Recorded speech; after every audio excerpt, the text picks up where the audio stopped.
నాకు మాత్రమే లాభం కావాలి అన్న భావం వదిలితే మన పనుల ఫలితం దైవానుగ్రహంగా వస్తుంది.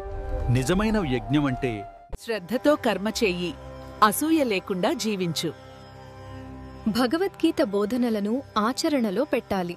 భగవద్గీత బోధనలను నిర్లక్ష్యం చేయడమంటే మన ఆత్మ సత్యానికి దూరం కావడం. కర్మలు చేస్తూ దైవ బోధనలను విశ్వసించడం ద్వారా మనలోని దైవశక్తి బుద్ధి కంటే గొప్పది. మనం గుర్తిస్తే అదుపులోకి వస్తాయి. నిజమే, మనస్సు చంచలమైనది. ధ్యానంతో స్థిరీకరించాలి. పని చేయకూడదని ఎవరికీ స్వాతంత్ర్యం లేదు. ప్రకృతి మనలను పని చేయిస్తుంది. ఒకరి పనిని వారే చేసుకోవడం ఉత్తమం, ఇతరుల పనిని అనుకరించడం ప్రమాదకరం. నమ్మకంతో మరియు ద్వేషం లేకుండా పనిచేయండి.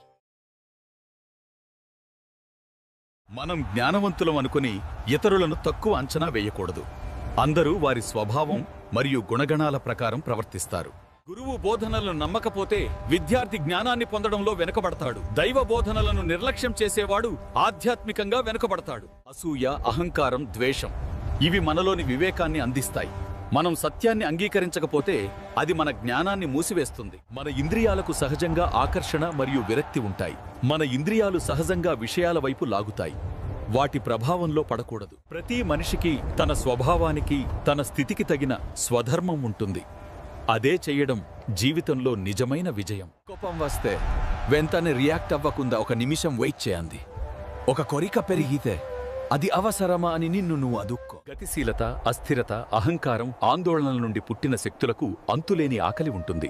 ఎంత సంతృప్తిపరిచినా అవి తృప్తి చెందవు. ఆశ తీరకపోతే అది కోపంగా మారుతుంది. కోపం తెలివితేటలను దహిస్తుంది. మనస్సు అస్తవ్యస్తంగా మారుతుంది. ఒకరు మంచి చెడు ఆలోచించకుండా ప్రవర్తిస్తారు. కామం, క్రోధం వీటిని జ్ఞానం, ధ్యానం, కర్మయోగం ద్వారా నియంత్రిస్తే మనస్సు శుద్ధి అవుతుంది. జ్ఞానంతో కోరికలను పరిమితం చేసుకున్నవాడే నిజమైన యోధుడు. పొగ అగ్నిని కమ్మినట్టుగా, మలినం అద్దం మెరుపును కప్పినట్టుగా, గర్భం గర్భాశయంలో దాగినట్టుగా మనలో ఉన్న జ్ఞానం క్షణాల్లో మసకబారిపోతుంది. ప్రతి కర్మను సమాజ హితార్థం, దైవ చింతనతో చేయడం.